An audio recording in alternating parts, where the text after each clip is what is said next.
Hey, I'm coming to you today because I recently got invited to partake in a fermentation festival here in Southern Oregon.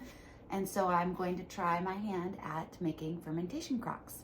Something I've never done. I've done lidded jars before, but never with the water channel in the lid. So yeah, I'm gonna give it a shot and thought I would document the experience for you to see how it goes.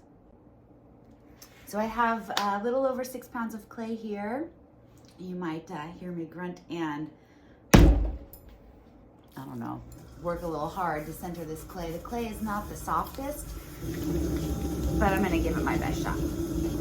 Usually I throw with like 2 pounds. I do enjoy throwing larger. It just takes a whole lot more muscle. And since I throw standing up, I don't have quite as much leverage from my core muscles. I'm using more of my upper body strength, which isn't all that great.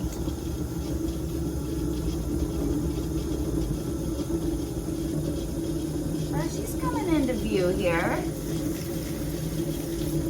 Let me get there.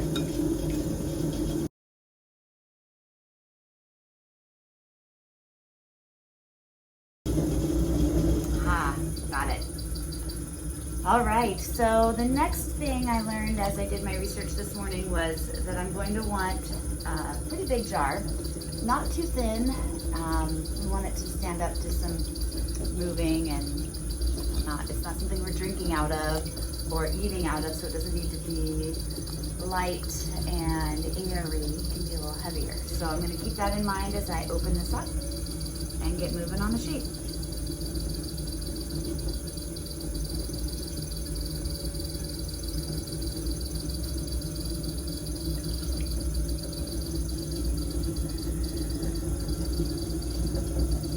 I want to test the thickness of the base, so I went and found a needle tool. Since I'll be trimming this, I want to make sure I leave plenty, and it's looking like I have too much at the bottom right now. Usually I can gauge it when I'm not creating a foot, but for this I want to be a little more precise. I think I'm going to go a little bit more.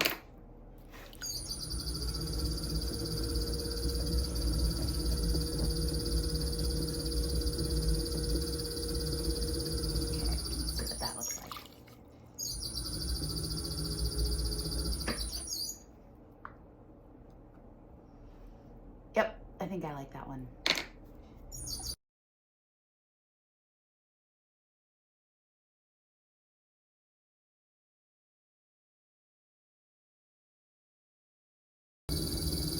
I've got to remember to leave this top section a little bit thicker because I'm going to create that channel for the water lock for the lid. So I don't want to thin it out as much as I would if I were throwing a vase or a mug or a bowl. So I've got to keep that in mind.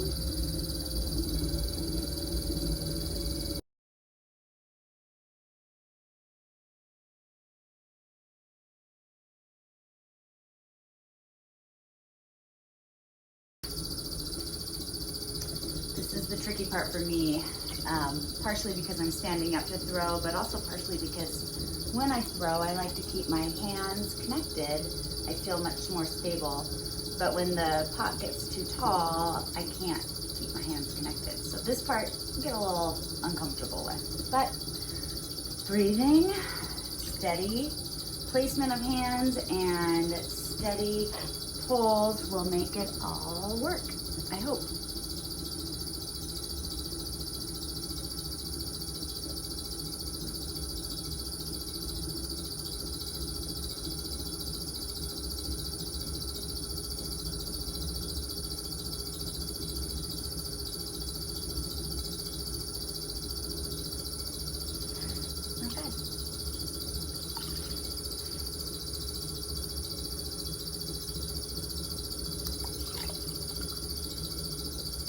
Going to compress the base here a little bit.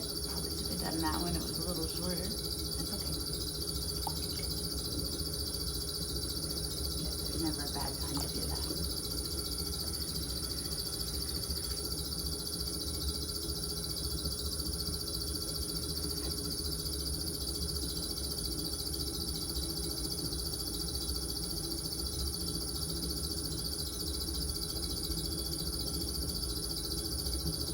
I am currently standing on my tippy toes. Okay, that's a thickness that feels pretty good. As I did that last poll, I was mostly assessing the thickness while polling a little bit. And I like the thickness of it. So we're gonna stop with our polls. I've got the height that I want. My rim is really wide. It's about as wide as my first knuckle right here. So it's a pretty good thickness. And in a few minutes after I finish shaping this up, I'm going to create that waterlock channel. I'll go find a rib.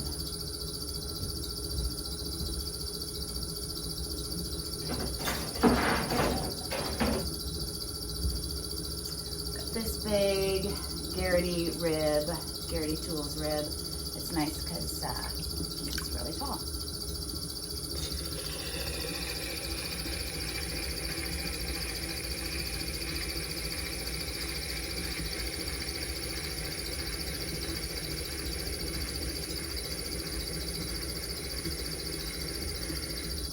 Worked out pretty well. The height of the rib is the height of the vessel.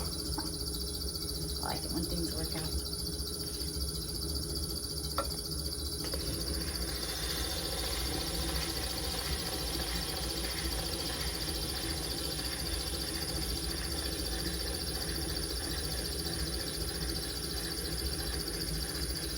Okay. Now for the part I've never done, which is the channel. Got a little bit of a wobble here I'm not very happy with.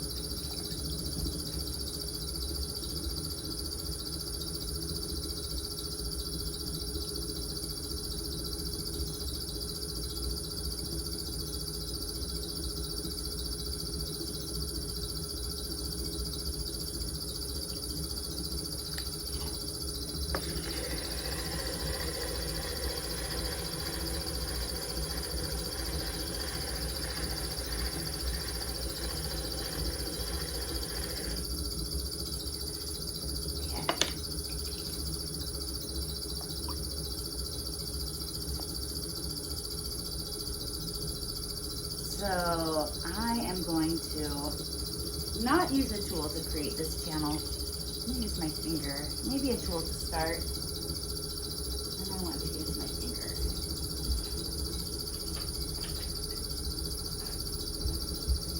Use one of these, I'll come into focus. One of these little wooden tools. I'm just going to press it down in the middle to start that channel. It's working pretty well. Okay. So now, right now what I have here in this channel is like a V shape. And what I read and watched was that I want it to be deep enough to really create a good water lock. Right now I don't think it's quite deep enough, so I'm going to, I like this wobble, pull up that inner flange, and I'm going to pull up this outer flange.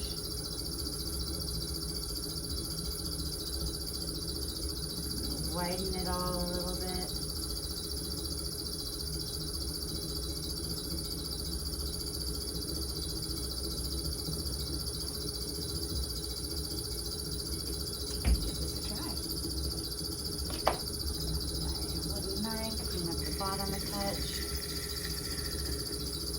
So the next part will be the lid, and I haven't thrown a lid in this way for a very long time. I'm kind of excited to do it. So you throw the lid for one of these like you're throwing a bowl. It's basically creating the lid upside down and then trimming it the last little bit to fit into your channel. I haven't done one like this in a long time.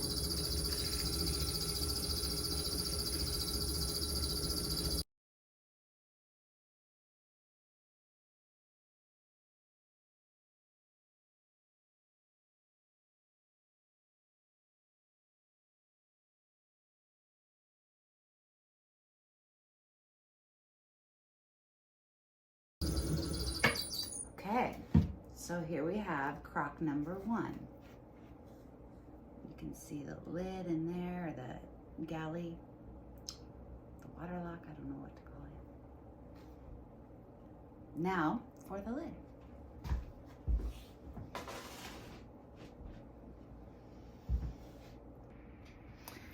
Okay, now comes the lid. So like I said, I'm gonna throw the lid like a bowl, so then it flips over, and the top of the bowl is in essence the part of the lid that fits into the water lock.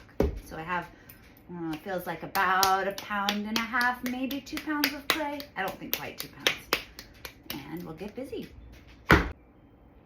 I measured the water lock channel opening with my calipers, so I know how wide my rim needs to essentially be.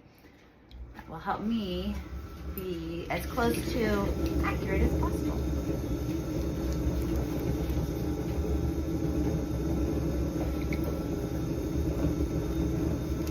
Super windy here today. A little bit unnerving.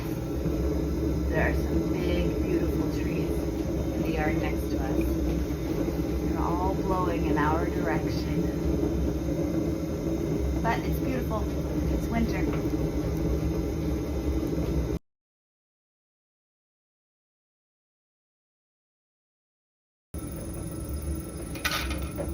It's close already.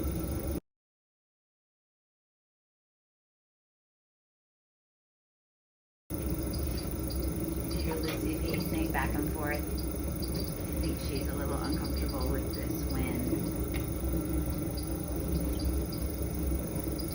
I feel like this lid is gonna have to, I got too much clay. So I'm going to throw it a little taller and then trim it down. Don't want it so big.